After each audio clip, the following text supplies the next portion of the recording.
Hi, I'm Zibby Owens, the creator and host of the award-winning podcast that you're listening to right now. Thank you so much, called Moms Don't Have Time to Read Books.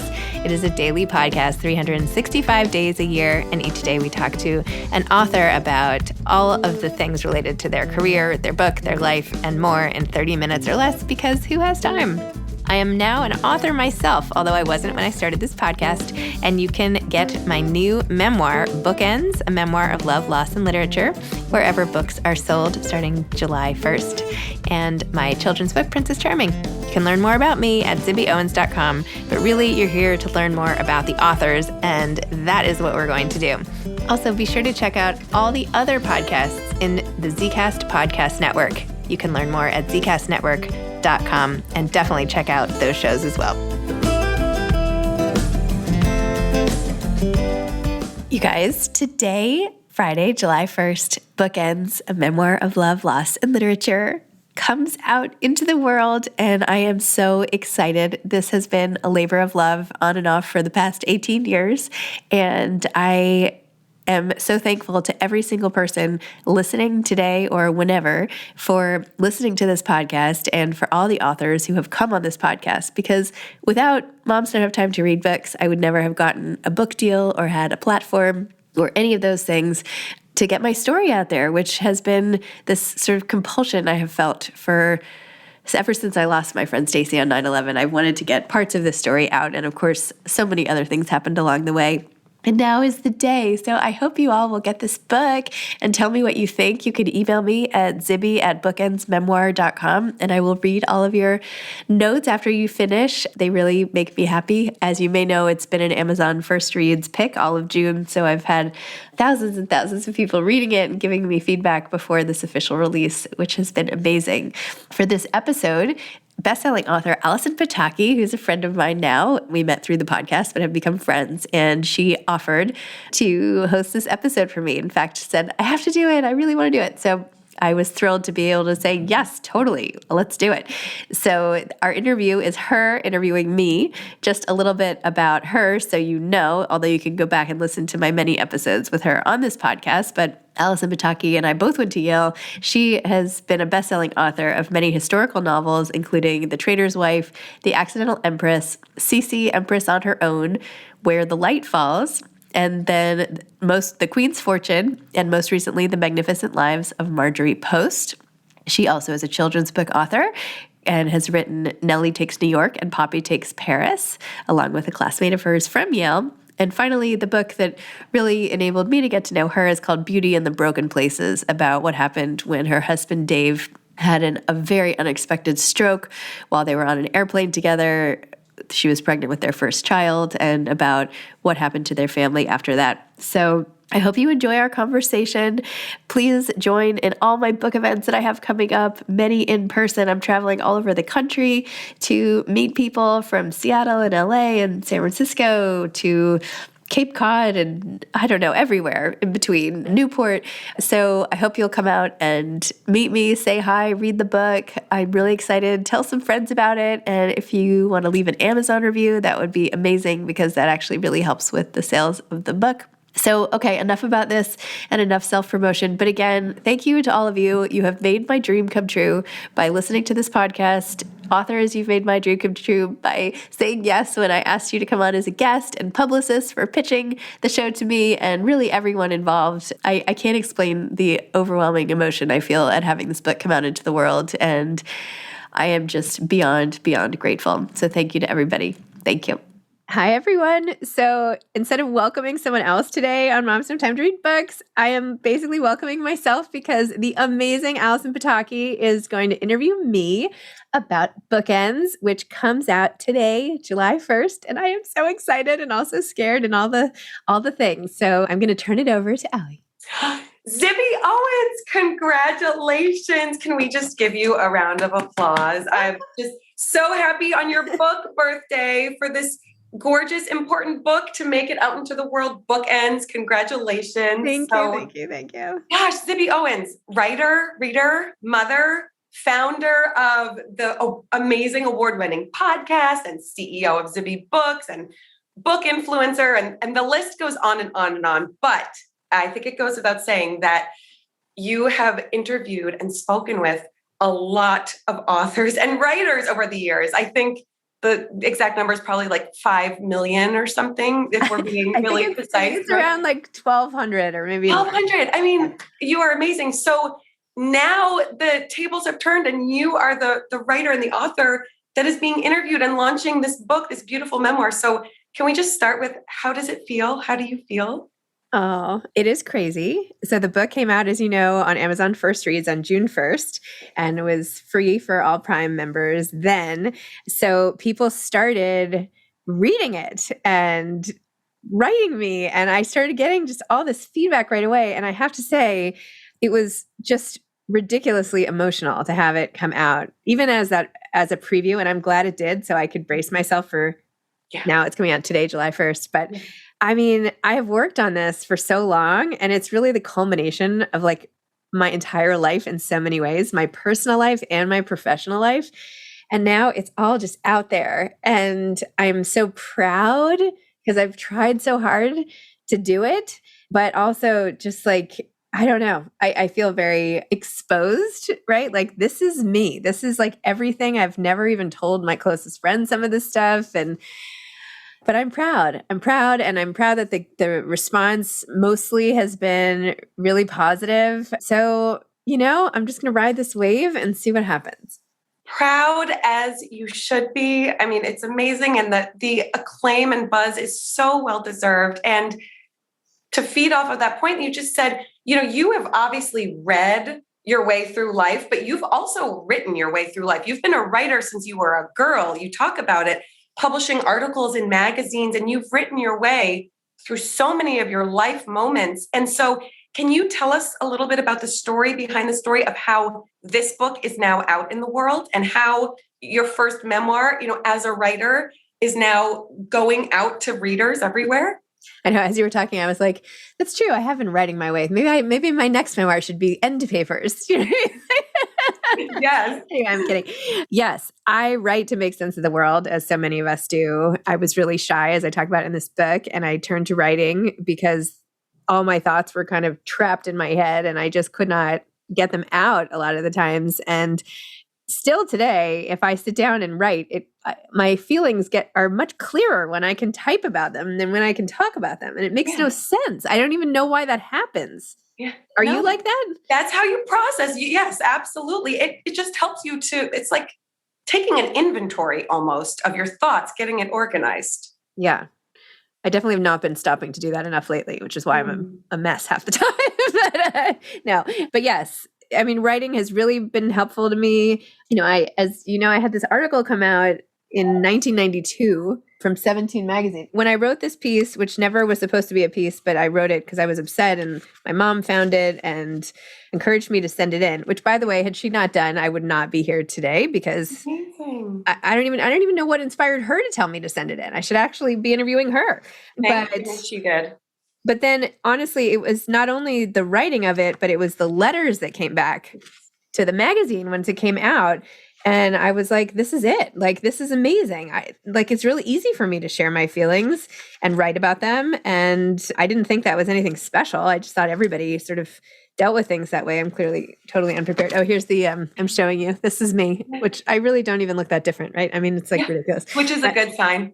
Anyway, but getting that connection with people was really sort of soul fortifying and helpful to me then, helpful to me now. Yeah. And so that's why I just kept doing it and why we're here. And as you said, this is the culmination of so many things for you as a personal and a professional and a mom and a writer and a reader. So I have to read something that somebody said.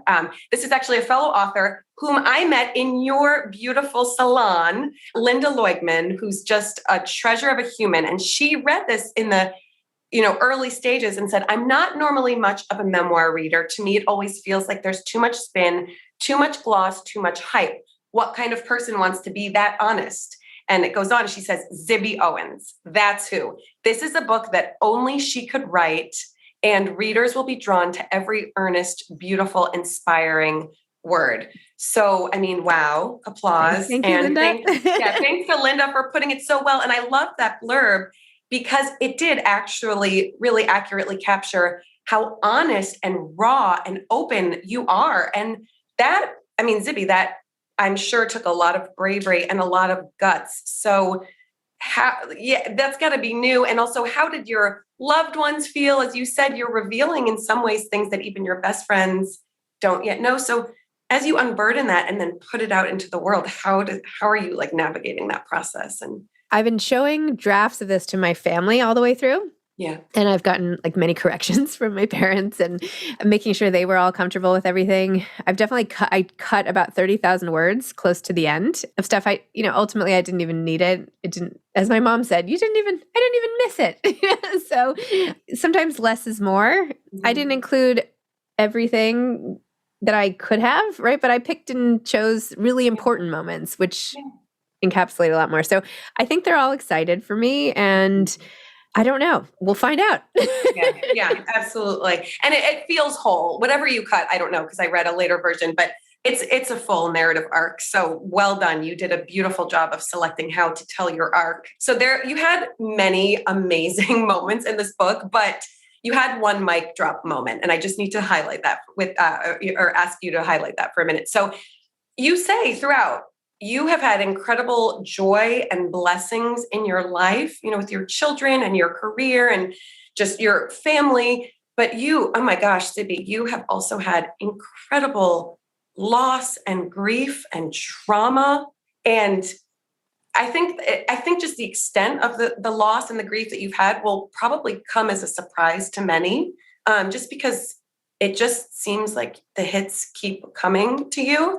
And you say something so beautifully here where you say, I've gone through the depths of grief only to rise up again and again and again, because what choice did I have?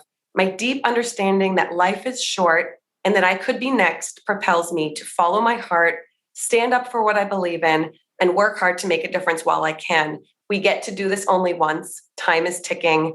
Moms don't have time to waste. Okay, so that is like, gives me the chills when you say that. I dog-eared the page because it says so much about you as a person, I feel like, and your mission and the way you live every day.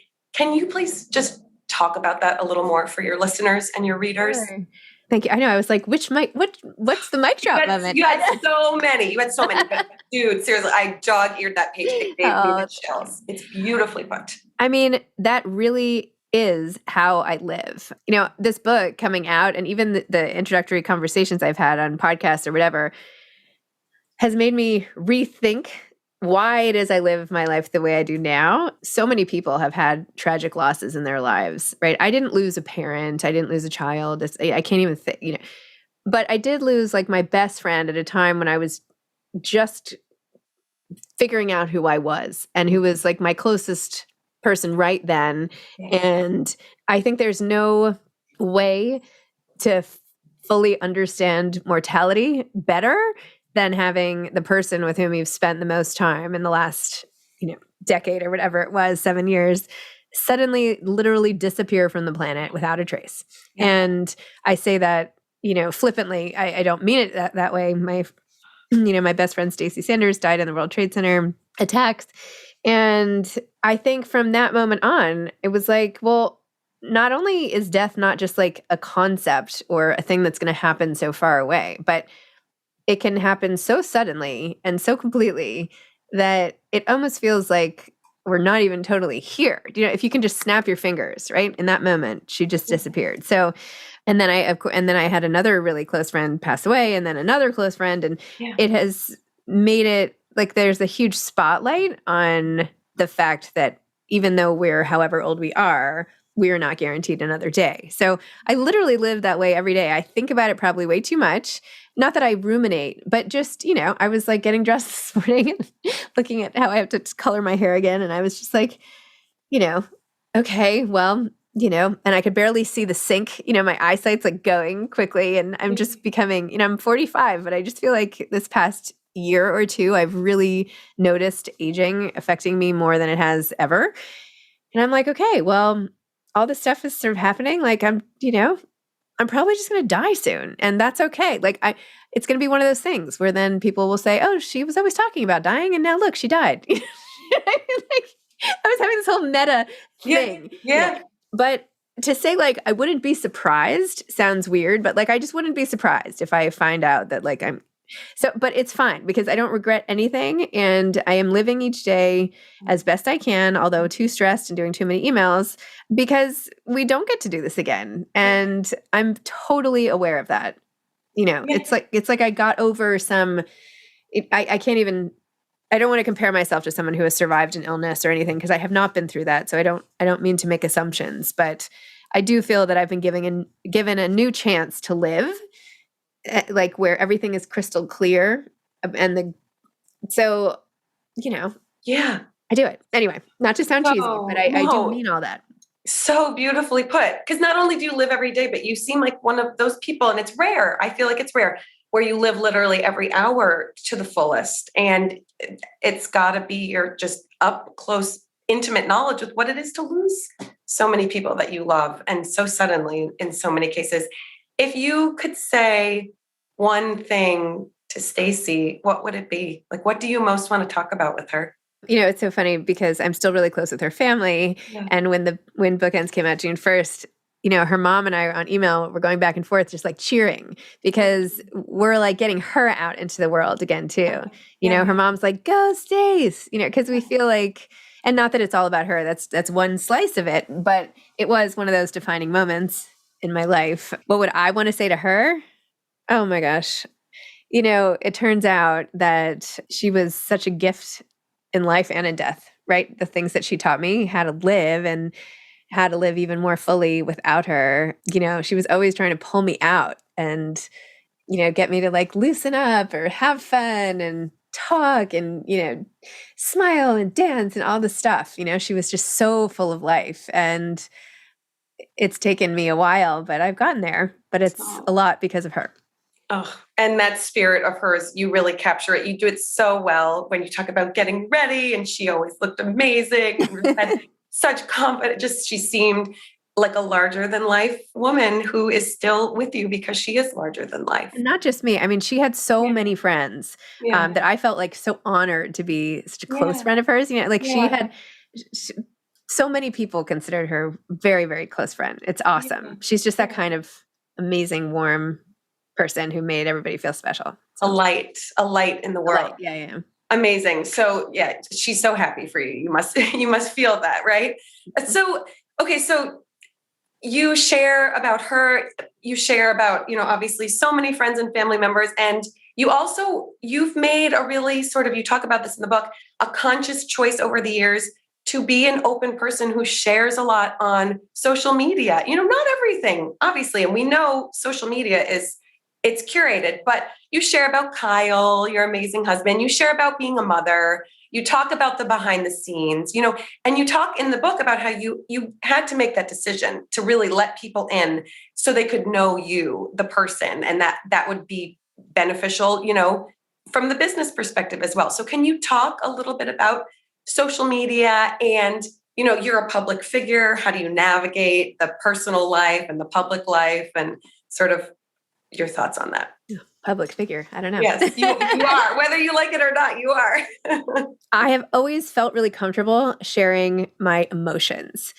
I think we all feel a lot of the same stuff, no matter what our circumstances or what the issues themselves are. But I've just always, I don't know why I have felt comfortable sharing it.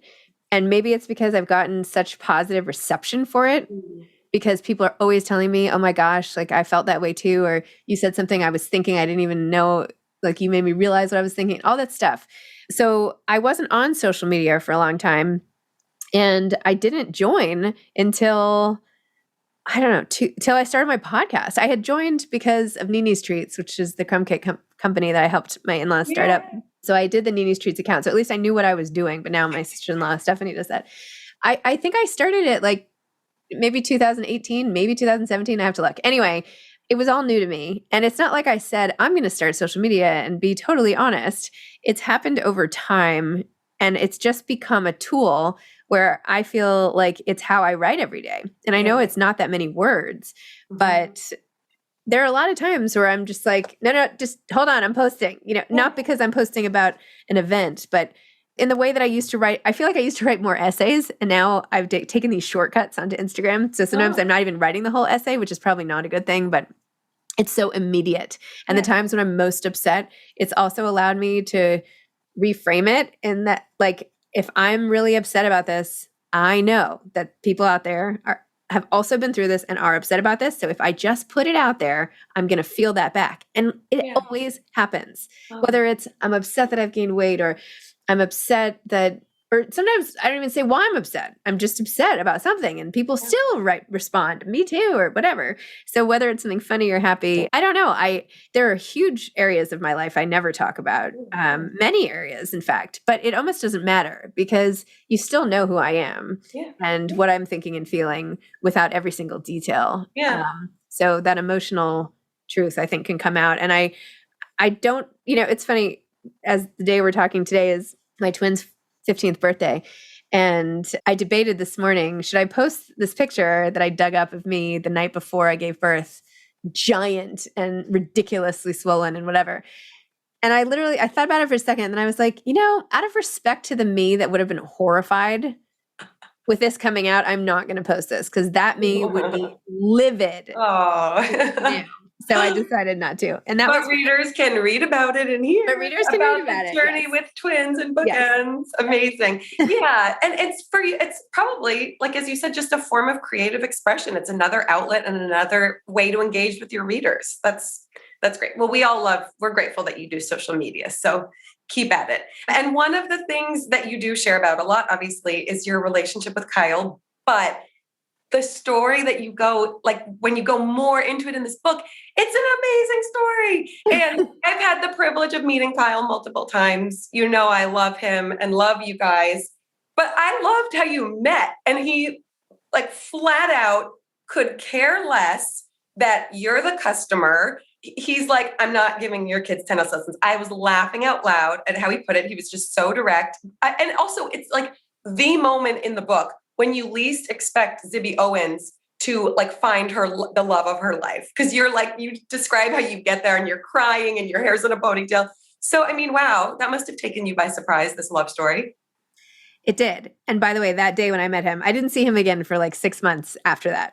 So I didn't know that would be another turning point in my life at all. I was annoyed. I was just like, what the heck? And I guess people can read about it, but basically I met Kyle related to an event I was doing. Well, anyway, you'll just have to read it and find out. So good. But yeah, I was like, I still can see myself just standing there on the tennis court, like jaw dropped, like, what? He's not going to give my kid this lesson. So yes, I don't know why I feel like I was not looking for this for him. He just, my mom at one point was like saying to Kyle, she's like, but where did you come from? It's like, you just arrived like manna from heaven. Amazing. It's like he just like popped on the scene. And I don't mean to sugarcoat either my relationship with him, because I'm always saying nice things and we're posting, and I don't want to give anyone the impression that, like, we're not just a regular couple, because we are, everything, the stresses of daily life and managing the 4 kids and life, everyone has their moments. But I am just, there is something very energetically, like, great about the two of us together, and makes us both such better people and more creative and, like, the best version of us. And it's very cool.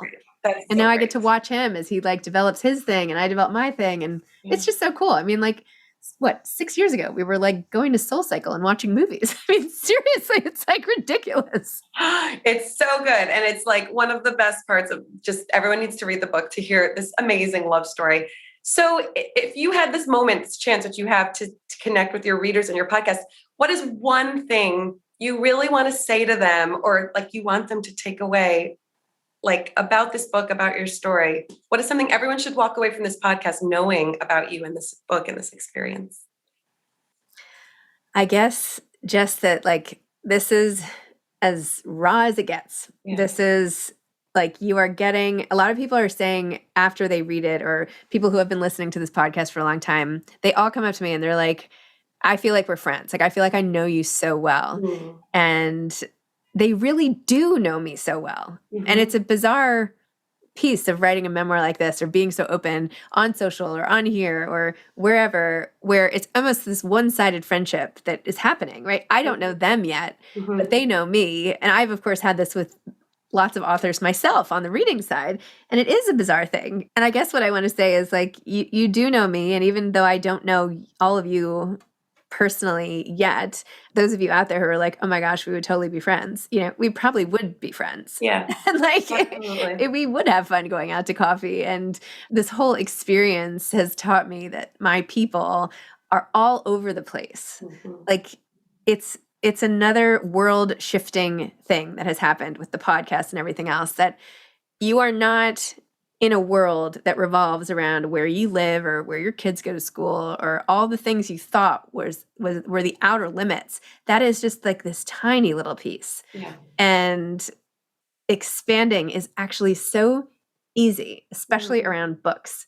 So you might not live where your people are, which I don't mean to say, I have great, amazing friends here too, but meeting this book loving, tapped in community. I mean, I was an old soul growing up. I've had a lot of loss. Like, I feel like there are so many people who just like get that and have had that and understand it. And there's no place necessarily. I want to start like the Old Souls Club. Somebody's probably done that before, I but love that. I haven't even Googled it. I'm sure it's taken. Apologies to whoever started it. But yeah, I mean, that's a rambling answer, but I guess just you do know me and you don't know everything about me. And that's because, I do have my life and my stuff. But if what I share helps anybody, helps them live, if any of my like offerings here and this whole little media thing I'm doing help I shouldn't say little. Someone wrote and said, don't keep saying my little this, my little that. You're like, big. You're big. I have to stop saying that. But if anything is helping you,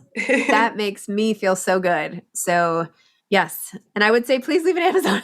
Please leave an Amazon review. Absolutely. So beautifully said. And as you said about Stacy, I think probably many people feel that way about you, where it's just an honor to be in your life and to be your friend. And I know many people feel that way. Speaking of getting to know you, we have like 3 minutes left. Can we do a quick lightning round? Oh, yeah, sure. Get to know you even a little bit better. Okay. So Zibby Owens, morning person or night owl? Morning. Early morning. I feel like that was probably pretty obvious. Sorry. That's okay. Coffee or tea? Coffee. Yes, also probably pretty obvious. Favorite season of the year? Summer. Favorite place in the world? I'm debating between my bed and like an actual place. It's your book birthday. You can pick two. Okay. Anywhere on the water and my bed. Oh, great answers. How do you feel about audiobooks? I love audiobooks. I love audiobooks. I recorded my own, so people can listen to that. Awesome. That's great that it's your voice. Interview that you think about time and time again.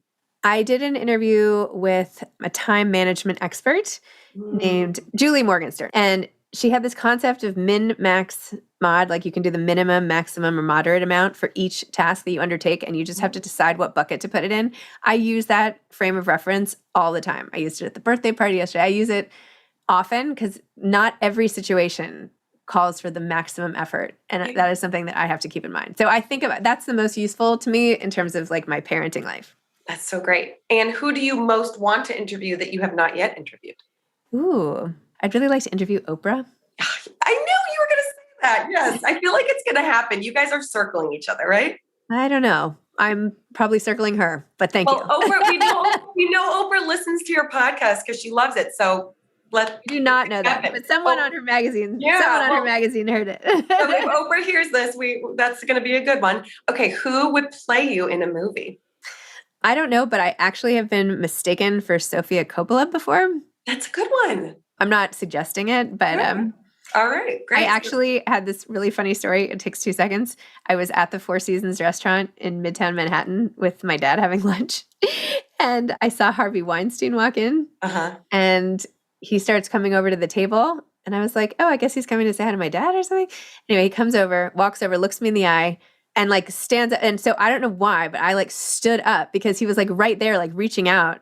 And he took both of my hands in his hands and he was like, Sophia, how are you? Get out of here.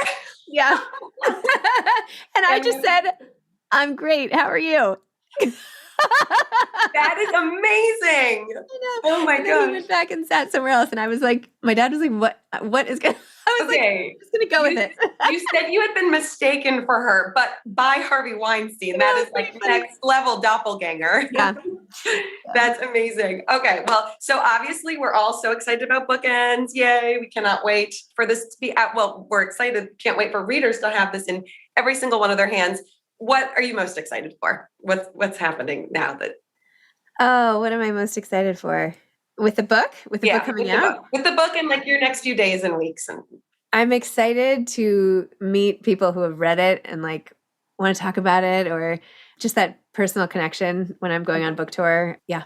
Amazing. Well, congratulations. We're all so excited, so happy for you. Everybody needs to read this book and give this book to their family and their friends and their loved ones. And it's truly so beautiful and such a beautiful achievement, Zibby. So thank you. Coming from you, this means so much. Thank you so much for reading it early and then offering to do this interview. And I was like, yeah, let's do it. So thank you. That was so nice. I begged to do this interview. Are you kidding? It is my honor and my privilege. Thank you for letting me do it. Just so amazed by you as always. So thank you. This is so nice. It's like congratulations. Thank you so much. Enjoy every minute. Thanks for listening to this episode of Moms Don't Have Time to Read Books. Don't forget to follow me on Instagram at Zibby Owens and at Moms Don't Have Time to Read Books. Also sign up for my newsletter at zibbyowens.com and sign up for my virtual book club and meet lots of authors on Zoom every other week. Thanks so much to Steve and Ryan at Texture Sound for the sound editing. And thank you to Morning Moon Productions for providing this fantastic intro and outro music.